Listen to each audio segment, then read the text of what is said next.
Dis lekker om in hierdie Pinksterreeks dan ook hierdie jaar so saam met die Ring van Alberton saam met jou te wees om vanoggend so 'n bietjie verder te gaan. En dan het ons hierdie wonderlike voorreg om te hoor en te weet hoe ons gegroet mag word, nê, aan almal van julle, waar julle ook mag wees. Julle wat die naam van die Here Jesus Christus aanroep, julle Here, ons Here, mag julle die genade, die vrede en die liefde van God ons Vader en ons Here Jesus Christus ontvang. So in ons saam wees vandag. Amen. Here, ons Here, ons is vandag voor U. Ons vra, Here, mag U oor ons ontferm. Christus, ontferm U oor ons. Here, ontferm U oor ons en gee vir ons U vrede. Amen. Ek wil sommer so begin met 'n lekker storie. Ek het 'n skoonma wat wonderlik kook. Sy doen die lekkerste, sy maak die lekkerste disse en geregte daar in haar kombuis en dit is vir haar 'n groot vreugde om mense te kan nooi om dit te kan eet en dit te geniet. En dan maak sy soveel moeite en spandeer tyd om 'n tafel sorgsaam, netjies te dek. En dan is dit vir haar lekker om te sê, kom eet by ons, kom kuier by ons.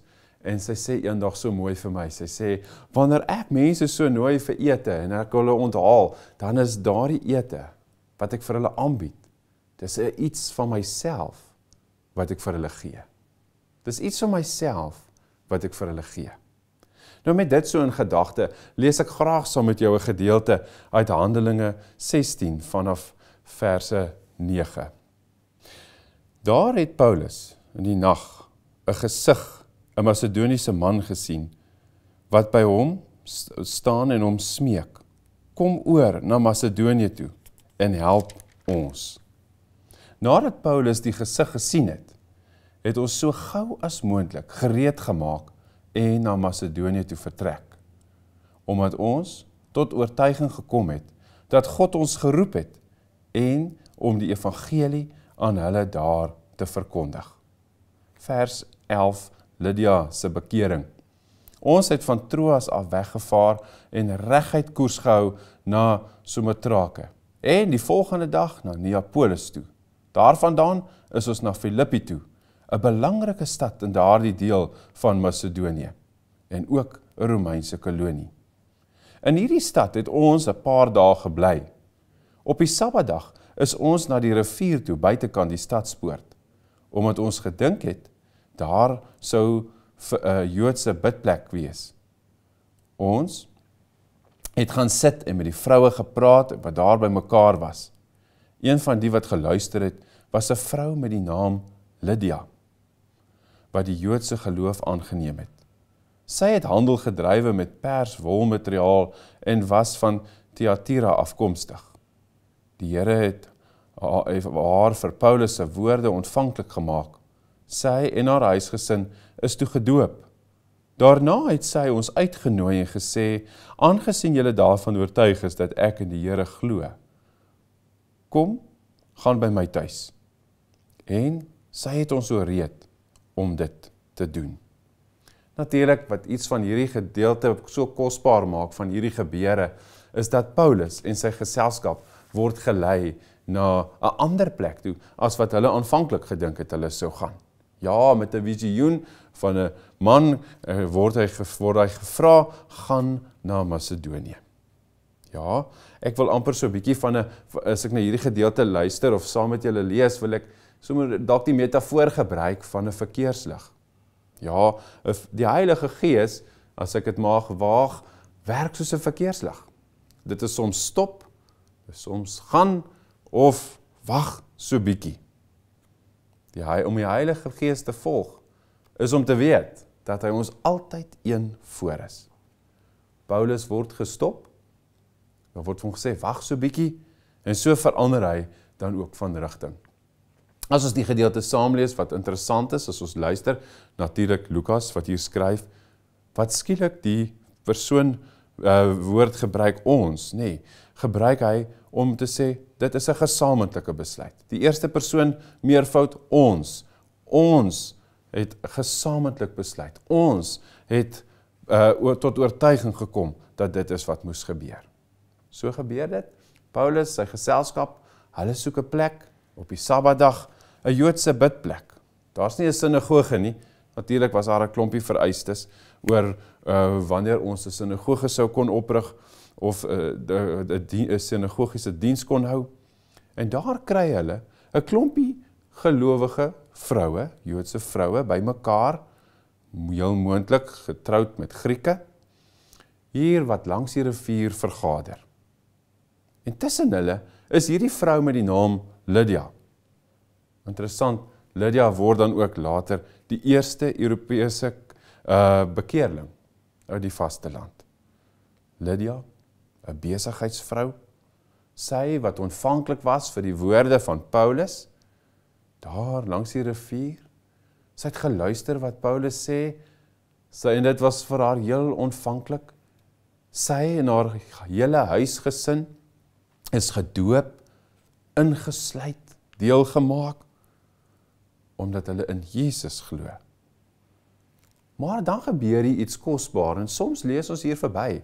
Lydia het hierdie gawe gehad, om hulle dan, of uiteindelik hierdie dringendheid in haar gehad, om te sê, maar as dit so is, en julle glo dat ek in die Here glo, kom bly by ons oor. Sy nooi hulle, sy is gasvry, sy sê, kom na my huis toe.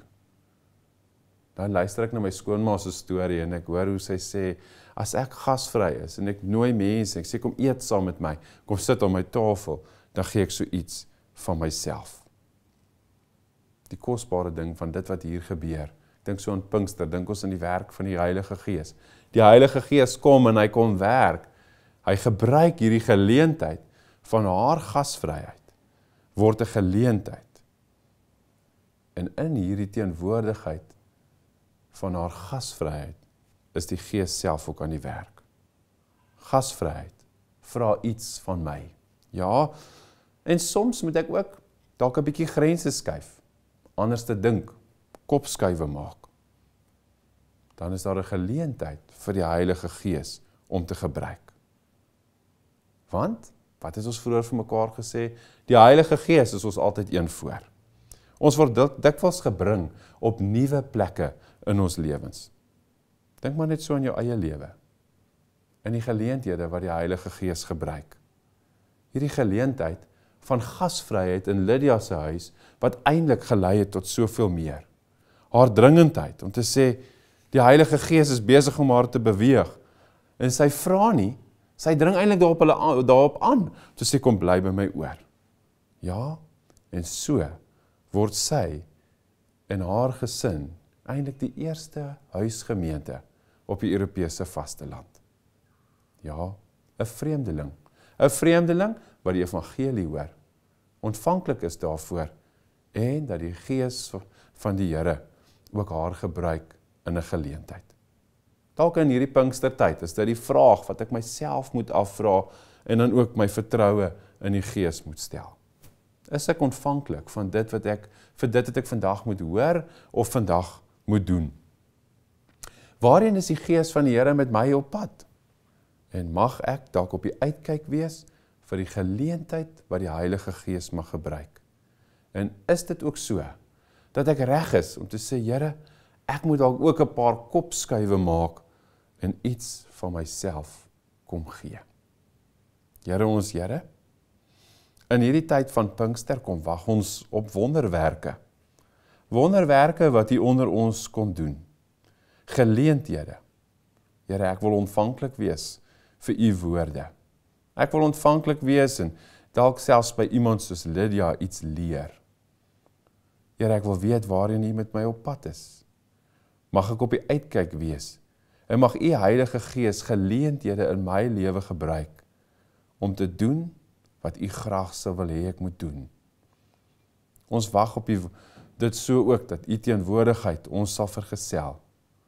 Mag die Gees van U ook ons kom leer, iets daarvan, om ingestel te wees op U nabyheid en die teenwoordigheid, op U sorg, maar ook 'n stuk verantwoordelikheid wat ek neem. Amen. Ons het mekaar gegroet toe ons hier begin het vandag. En ons het gehoor hoe die Here op 'n besonderse wyse ook ons mag aanraak. as ons hier uitmekaar gaan en mekaar dan ook groet, mag ons hoor hoe die Here self vir ons sê, vrede vir julle. Soos my Vader my gestuur het, so stuur ek julle ook. Amen.